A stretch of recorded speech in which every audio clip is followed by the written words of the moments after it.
Bonsoir à tous, bienvenue pour cette nouvelle conférence, la banque privée, le Graal de la gestion du patrimoine. Pardon. Donc je vais tout d'abord laisser nos intervenants se présenter chacun leur tour. Bonsoir à tous, donc je suis Mathilde Léo, j'ai 28 ans, ça va faire maintenant 7 ans que je travaille en banque privée. J'ai commencé au Crédit Agricole des Savoies et enfin maintenant je suis à la Bred banque privée depuis 1 an et demi. Bonjour à tous, donc merci Astrid de l'invitation, ravi d'être avec vous ce soir.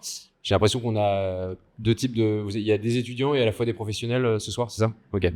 Écoutez, pour ma part, donc j'ai 29 ans, moi je suis banquier privé depuis 5 ans chez Oddo BHF et donc ravi d'être avec vous ce soir pour discuter de tous ces beaux enjeux. Donc, bonjour, moi je suis Cédric Jourdan, je travaille chez Natixis Wealth Management. Donc, j'ai 50 ans, je suis le vieux de la bande. Je suis responsable d'une équipe qui est en charge de développer des relations avec des family office et de travailler avec les clients. Donc, c'est à la fois banquier privé et manager, et on s'occupe des relations intermédiaires. Voilà, donc Natixis Wealth Management, c'est une société qui fait partie du groupe Banque Populaire Caisse d'Épargne. C'est le deuxième groupe bancaire français. On s'occupe d'une clientèle à partir de 3 millions d'euros sur l'ensemble du spectre de l'offre, avec une grosse particularité sur le crédit et la gestion financière. Bonsoir, donc Maxime ETV, j'ai 36 ans, je suis banquier privé chez Louvre Banque Privée depuis maintenant 2 ans. J'ai une expérience d'à peu près 10-11 ans sur la banque privée, où j'ai pu exercer dans un premier temps à la Banque Populaire Rive de Paris, avec différents types de clientèle, que ce soit les patrimoniaux, les fortunés et les dirigeants d'entreprise également. Très bien, merci beaucoup.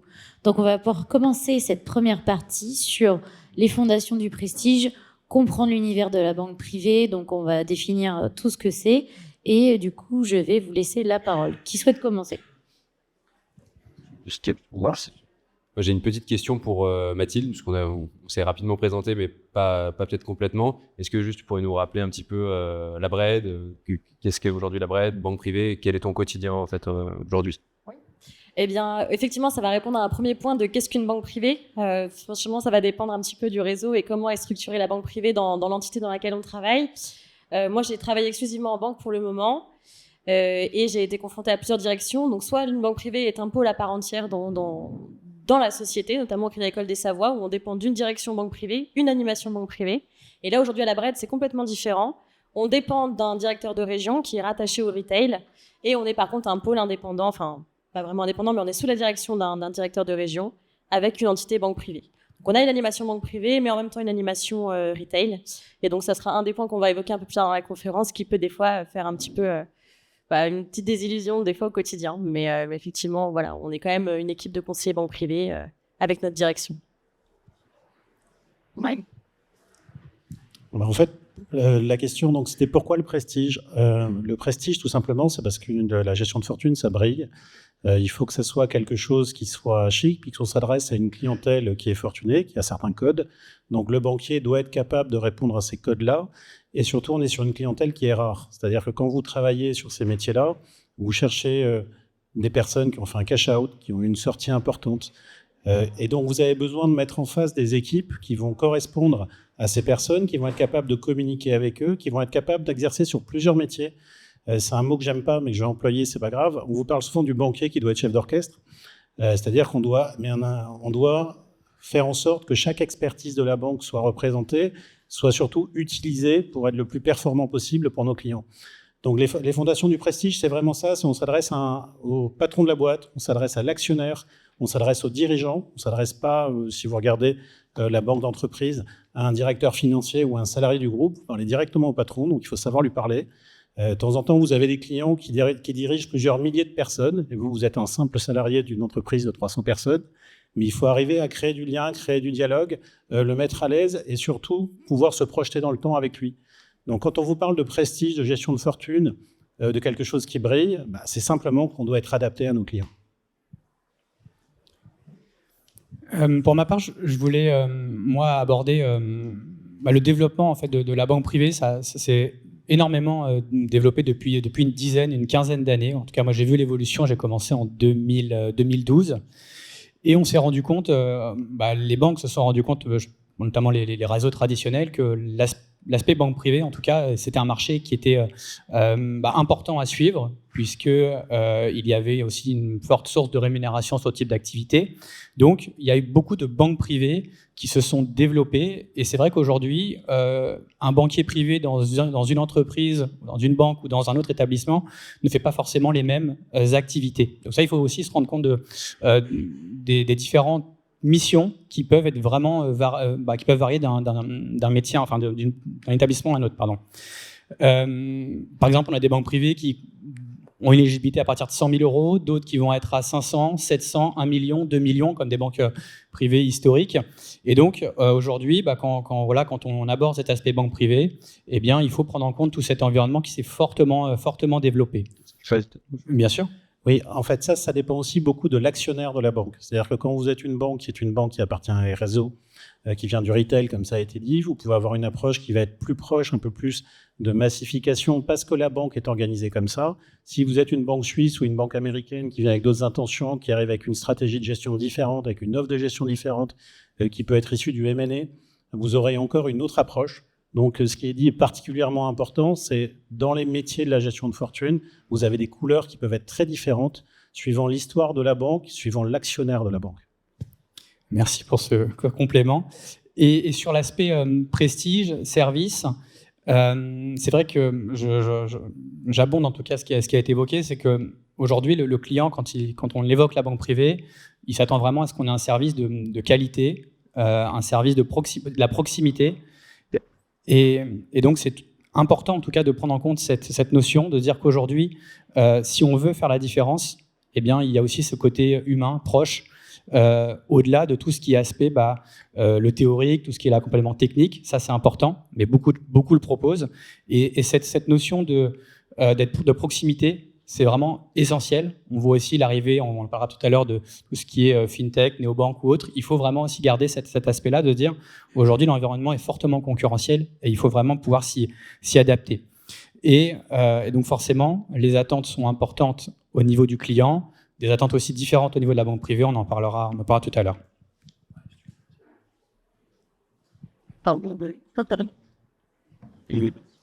Je vais peut-être rajouter un mot sur les couleurs. C'est vrai que c'est intéressant comme sujet parce qu'en fait, on est dans 4 banques, mais qui ont 4 spectres très différents, 4 secteurs complètement différents.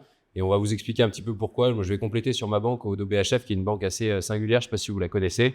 En tout cas, c'est le fruit d'une belle réussite française. C'est la famille Odo. Donc Philippe Odo, qui est notre dirigeant actuel. On est à l'aube des années 2000. Il reprend la société à son frère. Et à l'époque, ils sont 300. Et donc, on est vraiment à l'aube de tout ce qui est banque et que c'est les sociétés de finance. Et à l'époque, ils sont agents de change, ce qui est un petit peu l'équivalent des notaires aujourd'hui. Et donc, effectivement, d'agents de change, on a su passer banque. Et en fait, on est le fruit de nombreuses acquisitions, comme mes confrères aujourd'hui ici. Et effectivement, on a su en fait s'adapter et pouvoir pénétrer différents marchés. Donc, en 2016, on a fait une acquisition assez notoire. On a acheté BHF en Allemagne, d'où le nom Odo BHF, qui était 4 fois plus gros que nous. Et aujourd'hui, on a racheté encore une banque suisse il y a 2 ans et une banque française il y a 1 an. Ce qui fait qu'aujourd'hui, on est équivalent en taille en France à Lazare. Voilà. Donc ça, c'est un peu pour vous donner un peu le comparatif. Aujourd'hui, c'est 140 milliards d'actifs sous gestion. Donc c'est la 2e banque en Allemagne derrière la Deutsche Bank et avant UBS. Donc c'est un trait de singularité assez différenciant. Ce qui va différencier aussi beaucoup de mes confrères ce soir, c'est que nous, on n'est pas une banque de bilan. C'est qu'en fait, on est une banque familiale qui repose sur un capital qui est complètement différent d'une banque de réseau. Et donc, il y a des secteurs d'activité, vous le verrez, qu'on ne fait pas du tout. On parlera du crédit et d'autres services qu'on ne propose pas parce que justement, on n'a pas cet enjeu et cette taille qui nous permettrait justement d'accéder à ça. Donc, on a des services sur mesure, haut de gamme, qui vont nous différencier de nos compétiteurs. Mais pour le coup, ce qui peut nous relier un petit peu à la conversation, j'ai un peu dévié sur la présentation d'Odo, mais c'est bien que vous puissiez voir parce que généralement, c'est pas une banque qui est très connue. On gagne à l'être, mais effectivement, on est peu connu aujourd'hui sur le marché. Aujourd'hui, nous, ce qui va vraiment nous différencier vis-à-vis d'un entrepreneur, c'est le conseil, c'est le soin qu'on va pouvoir lui apporter au travers des différents secteurs de technicité qu'on va pouvoir lui donner. Donc, même si on n'est pas forcément à l'aise sur le crédit, on est très à l'aise sur des solutions de structuration, d'optimisation en amont de la session, d'accompagnement post-session. Et je veux dire, ce qui est magique chez Odo, c'est que vous allez retrouver un petit peu cette même animation chez chaque banquier, c'est ce désir justement et cette envie de connaître les entrepreneurs et de les servir. Donc on est vraiment au service des plus grands, de ce pourcent de la population qui a réussi à cash outer, à réaliser son LBO. Et donc voilà, c'est un peu ça. Ça, c'est quelque chose qu'on va retrouver dans tous les établissements, dans toutes les banques. Le gros point commun de la gestion de fortune, encore une fois, c'est l'attention qui est donnée aux clients et la volonté de les accompagner. Donc ça, c'est vraiment le trait commun du métier. Et suivant les métiers, si on a des gens qui s'intéressent à ce métier-là dans la salle, c'est quelque chose qu'il faut avoir en soi. C'est-à-dire qu'il faut avoir envie d'accompagner les gens, il faut avoir envie de suivre des projets. Là, vous avez 4 commerciaux, mais la gestion de fortune, ce ne sont pas que des banquiers privés. Vous avez des métiers d'expertise. Vous avez des ingénieurs crédits, des ingénieurs patrimoniaux, vous avez des analystes, vous avez des assistants, vous avez un middle office, vous avez un back office. Comme je dis souvent, la banque, c'est un peu comme l'armée, vous avez tous les métiers. Donc, quand vous passez les entretiens, ne dites pas « je veux travailler dans la finance », parce que ça ne veut rien dire. Essayez d'aller un peu plus loin dans les traits d'action que vous voulez avoir, dans les métiers que vous voulez faire. Et surtout, il faut bien s'attacher à comprendre l'univers pour essayer de bien s'y placer, justement. Oui, parce que c'est vrai que c'est peut-être le point commun de toutes les banques privées dans lesquelles j'ai pu travailler, c'est que en tant que commercial, on est le chef d'orchestre, mais aussi, on va dire, des fois le médecin généraliste, et on va venir chercher l'expert qui va nous épauler sur certains dossiers. Donc notamment à la BRED, on va avoir l'ingénierie patrimoniale qui va nous aider au quotidien sur des rédactions de bilan, calcul de droits de succession, etc. Mais on a aussi l'ingénierie financière qui va nous aider lors des sessions d'entreprise, au pacte du trail. Et enfin, on a aussi une ingénierie immobilière qui va nous accompagner lorsqu'on a des clients qui ont des patrimoines immobiliers assez conséquents pour des valorisations, s'il y a une donation à prévoir ou éventuellement une cession.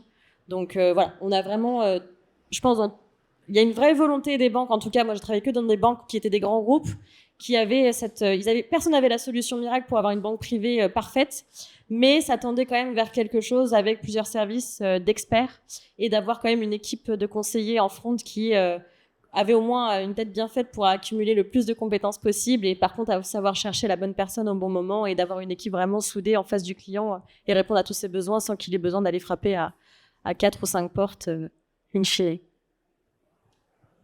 Tu veux le dire? Juste un dernier mot, parce qu'on a beaucoup parlé du fonctionnement des banques, mais juste un dernier mot sur, peut-être qu'il fera le lien justement sur la deuxième partie, c'est que le métier en tant que tel de banquier privé, on l'a dit, chef d'orchestre, il est à la fois passionnant, mais aussi difficile. Pourquoi ? Parce qu'il touche à tous les domaines du patrimoine du client. Donc, il y a la fiscalité, il y a l'immobilier, il y a le financier, il y a tout ce qui est l'organisation de la famille, la protection de la famille. Et en tout cas, moi, c'est ce qui me passionne, c'est que vraiment, on accompagne le client sur l'ensemble des sujets de son quotidien, de sa vie. Et donc, c'est passionnant, mais à la fois difficile, parce que le client étant exigeant, il faut aussi avoir, justement, les connaissances vraiment déjà approfondies sur chaque sujet, parce que notre rôle en tant que chef d'orchestre, je reprends ce mot, mais c'est vrai que c'est toujours celui que j'ai utilisé, c'est qu'il va falloir identifier, et notre rôle, c'est d'identifier les problématiques sur chaque sujet, pour après rediriger vers les experts, que ce soit l'ingénieur patrimonial, l'expert immobilier, le fiscaliste, le financier. Et donc, le rôle clé du banquier privé, pour moi, il est là. Peut-être que ça va faire le lien, du coup, avec la suite. Tout à fait. Du coup, dans cette deuxième partie, on va aborder la réalité et les coulisses. Donc, entre excellence, exigence et désillusion, mais on va aussi parler de l'envers du décor, du coup, la pression commerciale, les objectifs, du coup, avec une liberté de conseil parfois restreinte et des tâches opérationnelles très importantes. Donc, qui souhaite prendre la parole ? Allez. Alors déjà, sur le métier, c'est un métier, comme on l'a dit, qui est le métier le plus entreprenant de la banque, à mon sens. Puisque si vous travaillez sur les entreprises, vous avez des annuaires avec les entreprises. Si vous cherchez des gens qui cèdent leur entreprise pour aller leur proposer vos services, déjà, il faut les trouver.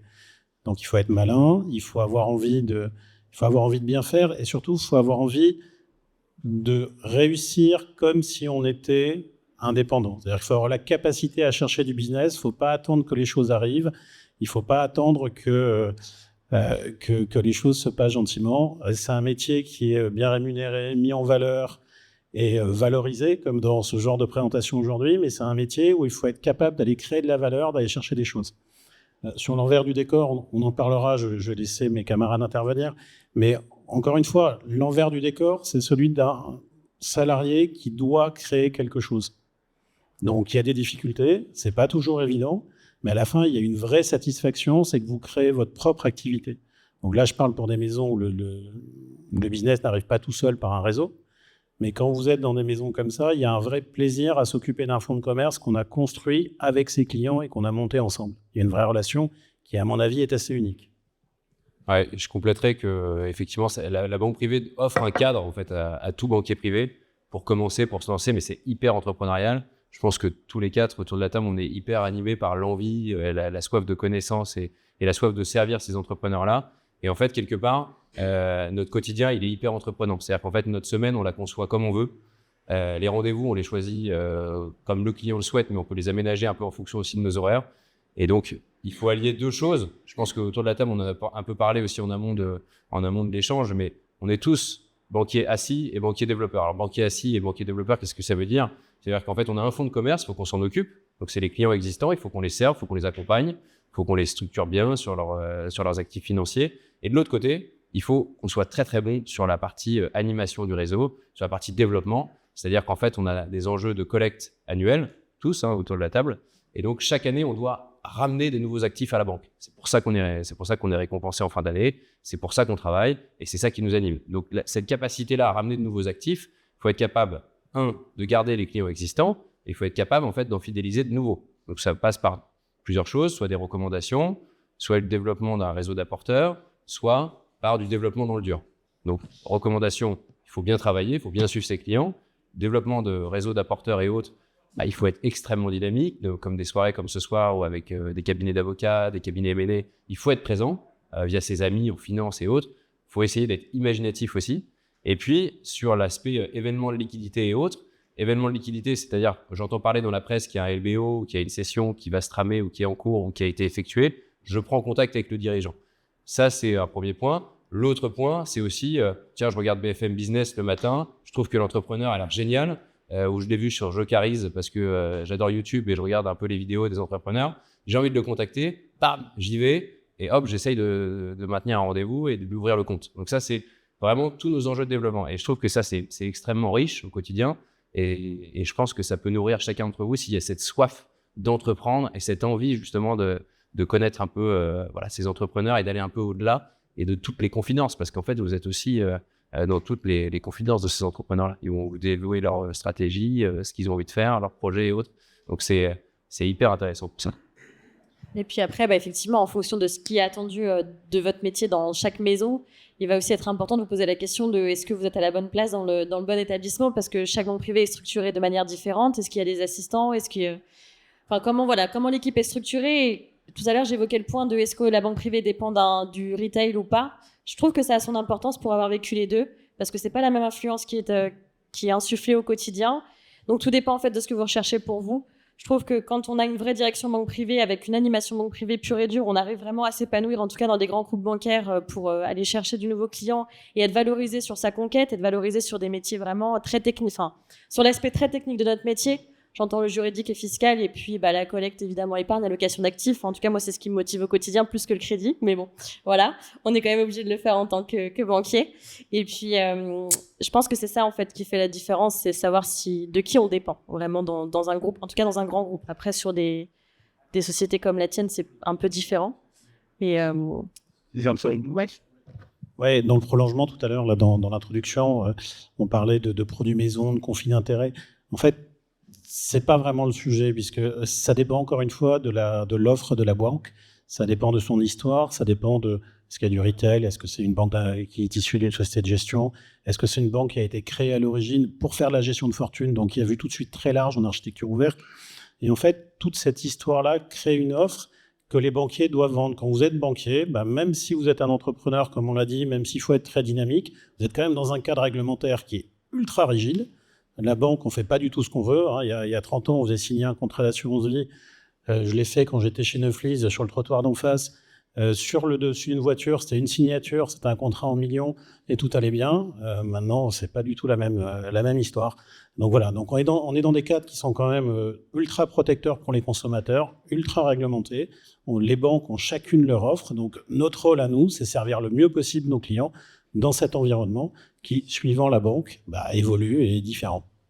Oui, puis généralement, on est rarement commissionné sur le produit que l'on vend. C'est plutôt le résultat final qui compte pour avoir atteint ses objectifs. Donc finalement, C'est juste un peu. je pense que peut-être, ouais, je sais pas. Mais en tout cas, pas été Dans certaines banques de réseau, peut-être. conflit d'intérêt, non, pas trop.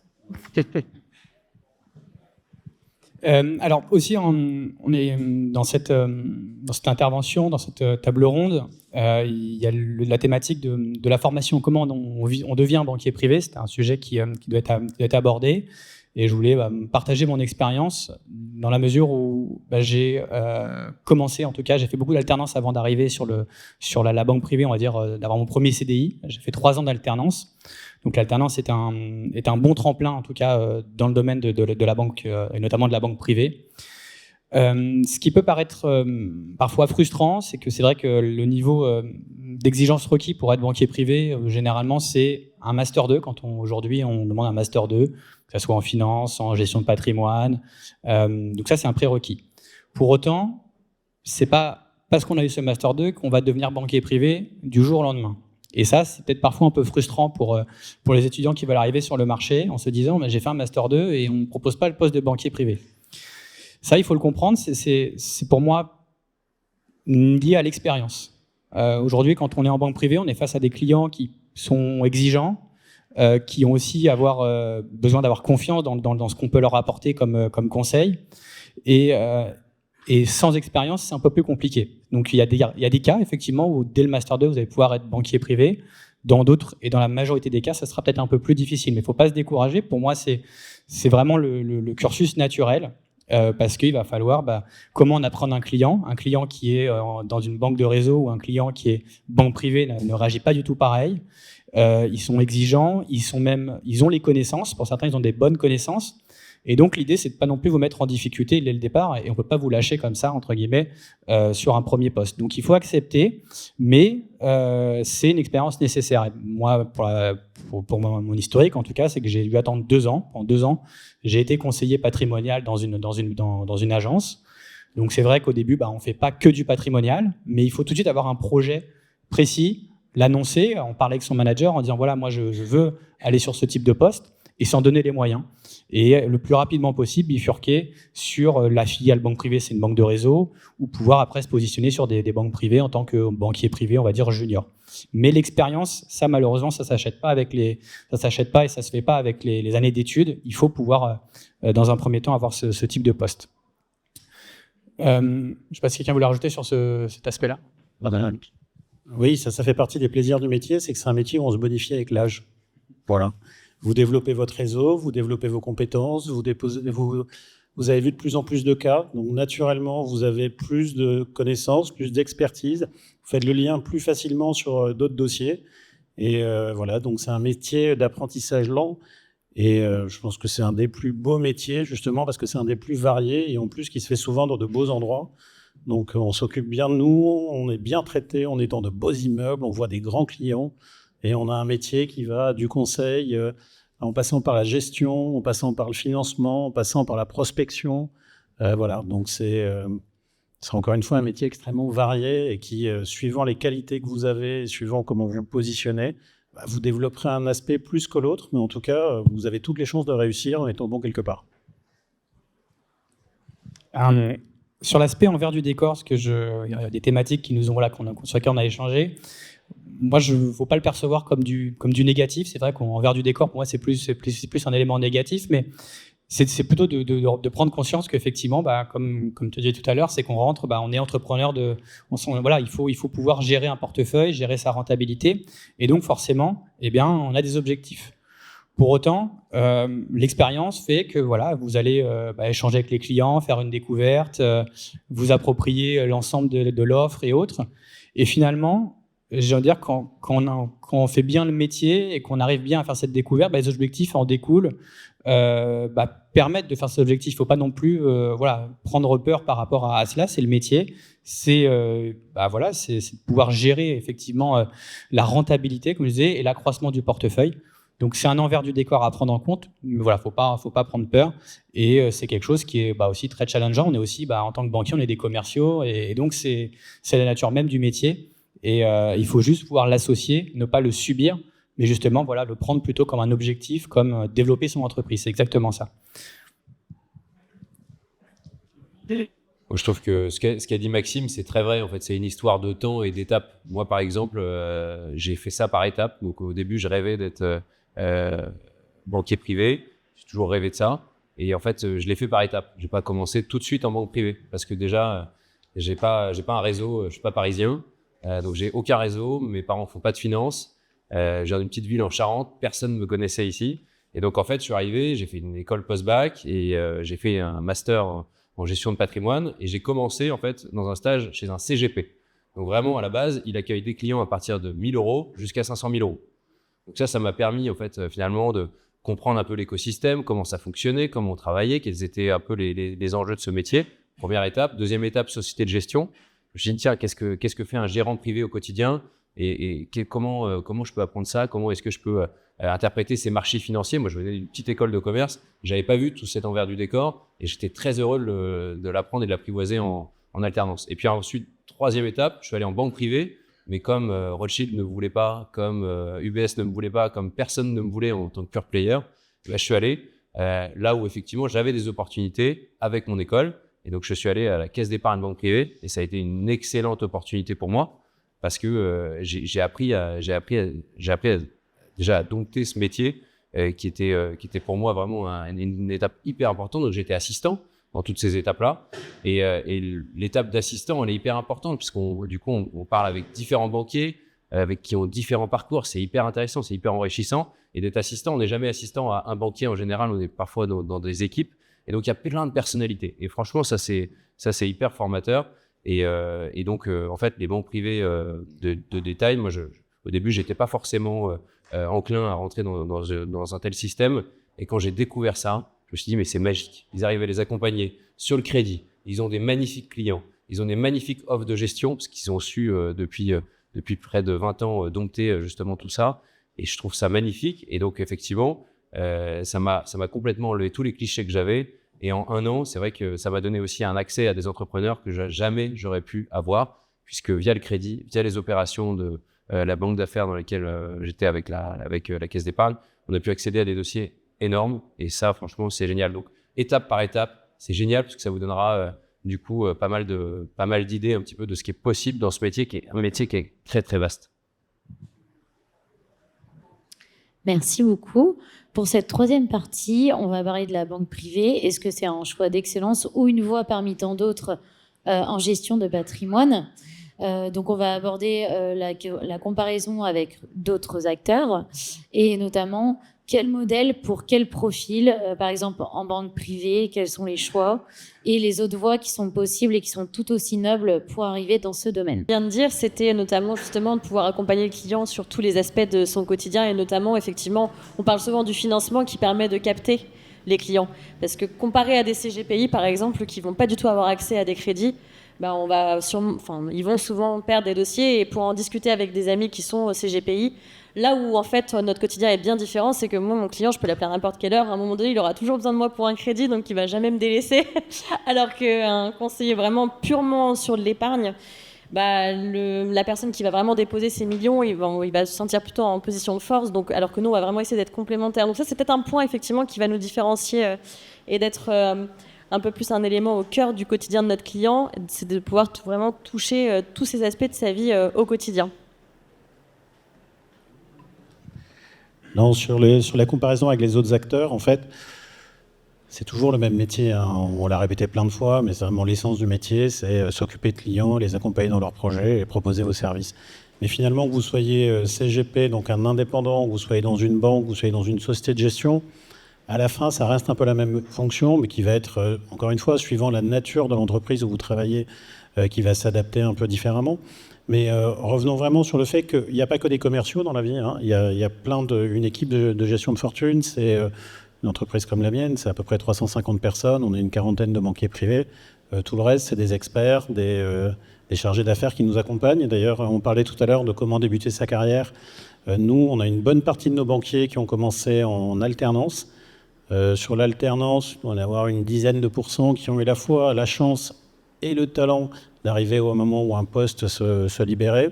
Et ça fait d'excellents banquiers. On a parmi les meilleurs banquiers de la banque qui ont été formés justement par nous. Quand je vous parlais tout à l'heure d'historique, de couleur, de bien comprendre l'environnement dans lequel ils travaillent, quand on a commencé une alternance quelque part et qu'on a été formé comme ça, je trouve que c'est toujours hyper intéressant pour la structure. Et après, encore une fois, vous avez tous les métiers de conseil, un gérant financier, ça peut être un gérant sous mandat, ça peut être un gérant gestion conseiller qui va montrer une stratégie à un client, des banquiers privés qui sera plutôt des allocataires. C'est quelque chose vraiment sur lequel on aime bien travailler, c'est-à-dire travailler sur l'allocation du patrimoine et son développement, avec tous les sujets qui ont déjà été dits plusieurs fois.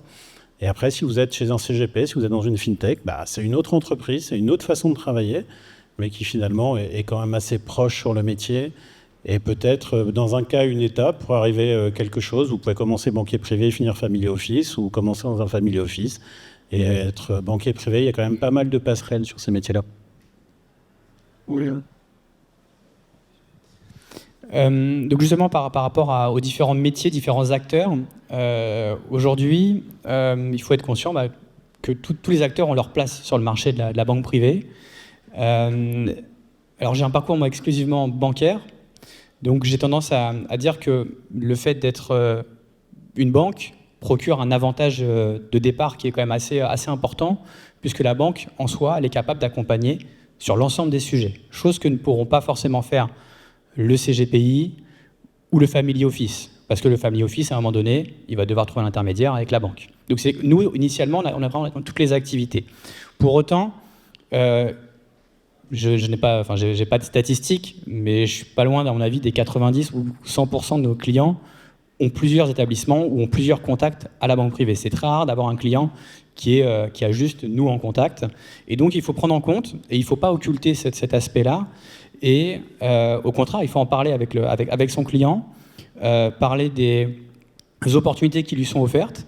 Et finalement, il faut aussi se rendre compte que parfois, ça m'arrive souvent avec des clients, de dire voilà, il m'a proposé, j'ai un CGP qui me propose telle offre. Et nous, c'est d'être là aussi d'accompagner, de se dire oui, parfois c'est des offres qui sont plus pertinentes que les nôtres parce qu'ils sont sur un point bien précis sur lequel la banque ne peut pas intervenir. Et lui dire allez-y. Sur un autre conseil, lui dire je vous ai dit la dernière fois oui, mais là peut-être non. Et ça renforce aussi la confiance. Donc il faut occulter aucun acteur. Il faut après pour le client libre à faire son choix. Mais en tout cas, tous les acteurs ont leur place et il n'y a pas un métier mieux qu'un autre. Après, tout dépend de ce que vous voulez faire. La banque, effectivement, accompagne sur tous les sujets. Les CGP sur des thématiques plus précises. Le Family Office s'adresse plutôt à des familles, effectivement, qui sont vraiment plus fortunées. Mais nous, en tout cas, en tant que banque privée, on parlait tout à l'heure de réseau. Et aujourd'hui, le Family Office fait partie de notre réseau. Puisque ça ne doit pas être vu comme un concurrent, mais plutôt comme un apporteur d'affaires. De pouvoir travailler ensemble, le dépanner sur des sujets sur lesquels il ne peut pas lui intervenir directement et constituer son réseau de cette façon-là. Donc tous les acteurs sont à prendre en compte et finalement on échangeait avant d'arriver dans la salle tous ensemble. On dit le monde est petit de la banque privée. Sur Paris, finalement, on retrouve beaucoup de clients, même quand on change d'une structure à l'autre, qui peuvent être communs. Et donc c'est important de maintenir ce réseau et de pouvoir le faire vivre. Moi, je pourrais juste rajouter qu'effectivement, c'est vrai que c'est hyper complémentaire aussi en fonction des banques privées. C'est-à-dire qu'en fait, un client, il va avoir tendance à parfois choisir plusieurs acteurs pour un sujet complémentaire. Exemple, s'il veut la mise en place d'un crédit, il ira plutôt sur une banque privée qui sera adossée à un réseau. S'il veut, exemple, une gestion cotée américaine et autres, il pourra éventuellement choisir une maison américaine. S'il veut placer avec un collatéral en Suisse ou avec une technicité sur l'or ou une autre technicité par ailleurs, il pourra avoir un acteur suisse présent à Paris et il pourra éventuellement, possiblement, avoir un family office pour intermédier tout ça. Vous voyez, en fait, le client, c'est une histoire d'homme, en fait, finalement, avec un grand H, parce qu'il va ressentir les choses. Que vous soyez CGP, family office ou banquier privé, ce qui fera vraiment la différence, c'est en fait la confiance que vous allez réussir à créer. Donc en fait, même un CGP, même un family office, même une société de gestion, même une banque privée peut s'adresser à des grands clients. Donc je l'ai vu, moi, chez le CGP dans lequel j'étais, il avait des clients qui étaient immensément grand. Et c'est pour autant, c'était un conseiller en gestion de patrimoine qui prenait à partir de 1 000 euros. Donc, pour le coup, la création de confiance et autres, ça passe vraiment par tout ça. Donc, vraiment, tout dépend un petit peu de votre métier, mais vous pourrez tout à fait avoir les mêmes clients à terme.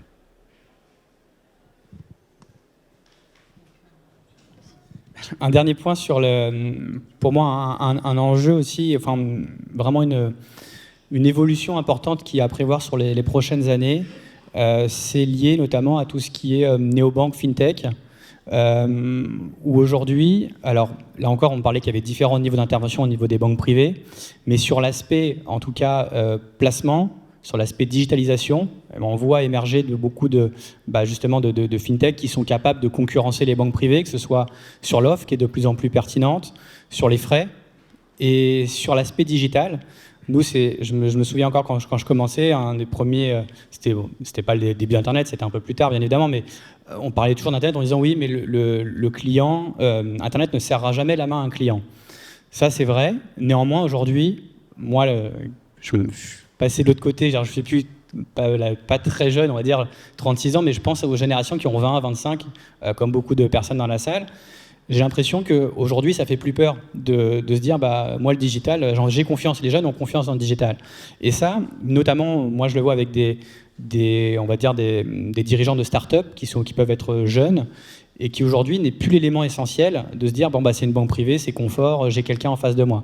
Et du coup, ça prend de l'importance et je pense que c'est un point, en tout cas, les banques privées vont devoir être vigilants cet aspect-là, sur l'aspect placement. Alors pas encore sur l'aspect financement ou autre, mais pour moi, c'est une évolution qui est assez forte. Et dans les 10 prochaines années, je pense que ça va vraiment y avoir une refonte du sujet de la banque privée avec ces nouveaux intervenants sur le marché. Oui, en fait, sur ces sujets-là, moi, je suis un tout petit peu moins dans cette voie-là. Je prends un exemple tout bête. Si on parlait du développement du marché des CGP, des family office, à mon sens, une des vraies raisons pour lesquelles ce marché s'est développé, c'est que les banques, en se restructurant depuis des dizaines d'années, ont un peu abandonné le conseil global. Je parle de la banque de détail, pas de la gestion de fortune. Ont un peu abandonné le conseil auprès du client et la gestion financière. Donc les grands réseaux se sont éloigné de ça, et le marché a été pris par des CGP. Alors on parlait de la différence banquier-CGP, même si c'est la même qualité humaine. Dans un cas, vous êtes salarié, vous êtes bien payé dans une belle banque, c'est sympa, mais vous êtes salarié. Un CGP, c'est un indépendant. Donc c'est quelqu'un qui constitue un fonds de commerce, qui constitue une entreprise et qui crée de la valeur. D'ailleurs, aujourd'hui, ça vaut très très cher. C'est-à-dire qu'on a de très beaux exemples de réussite extraordinaire de gens qui ont créé des cabinets de family office qui aujourd'hui se structurent, se rassemblent et font aujourd'hui des sociétés de taille comparable à des banques. Vous avez en termes de gestion d'actifs et de taille d'actifs, vous avez des gros CGP qui ont des encours qui sont bien supérieurs à des belles banques privées de la place. Donc il y a cet aspect-là dont il faut parler aussi. Et à la fin, moi j'espère quand même que ce sera l'humain qui gagnera. Et que justement, ce qu'on disait, le lien qu'on fait avec nos clients est d'être cette espèce de tiers de confiance, c'est-à-dire celui qui sait, celui qui a de l'expérience, celui qui a vu, ce sera quand même plus efficace qu'un outil informatique. Et les banques d'ailleurs s'équipent beaucoup en outils informatiques. Mais j'espère que le banquier privé en front sera toujours celui qui présentera les résultats de l'outil informatique à ses clients. Très bien. Vous voulez rajouter quelque chose ? Oui, c'est vraiment des solutions qui sont complémentaires. Il y en a beaucoup qui sont en train d'exploser d'ailleurs sur le marché. Il y a beaucoup, alors on parle beaucoup de Finari, je sais qu'ils font beaucoup de com sur Instagram et autres. Ça, c'est des outils qu'utilisent nos clients. Aujourd'hui, il faut être conscient que notre client, il peut avoir éventuellement O2S, qui est un logiciel d'Harvest qui s'est fait hacker il n'y a pas longtemps. Donc ça, c'est aussi pour nous des enjeux de sécurisation. Donc l'intérêt aussi d'aller chercher une banque privée de renom, connue, c'est aussi aller chercher de la sécurité. Ça, c'est quelque chose qui est vraiment intéressant et important. C'est qu'on réinvestit chaque année, toutes les banques autour de la table, beaucoup de milliards ou de millions pour la cybersécurité et pour la protection des données de nos clients. Donc demain, l'enjeu pour ces clients-là, je pense que ça sera d'utiliser des solutions comme Finari et autres complémentaires qui seront, je pense, à terme rachetés par des grandes banques, comme autour de la table. Et en fait, ce sera des solutions complémentaires. Donc en fait, il faut savoir apprivoiser ce monde-là, un peu comme l'intelligence artificielle, un peu comme Internet, comme Maxime disait. C'est-à-dire qu'en fait, l'IA, quand elle est arrivée, tout le monde disait « Ah non, je ne toucherai pas ». Finalement, là, on a tous ChatGPT sur notre téléphone et on est très content de pouvoir faire une synthèse de rendez-vous, une synthèse de meeting avec. Donc finalement, en fait, il faut savoir l'apprivoiser, jouer avec. Mais il faut être conscient de tous les risques qu'on expose aux clients et autres. Hein, donc c'est hyper intéressant tout ce développement, mais il faut être vraiment assez prudent et il faut savoir aussi le dire aux clients. Dire attention, là vous êtes sur une application, regardez bien la sécurité, regardez bien vos données, mettez bien à jour vos mots de passe. Voilà, tout ça c'est fondamental aujourd'hui. Donc la cyber, c'est l'enjeu aussi de demain. Super, bah merci beaucoup en tout cas d'avoir été là et je vous souhaite une très bonne soirée.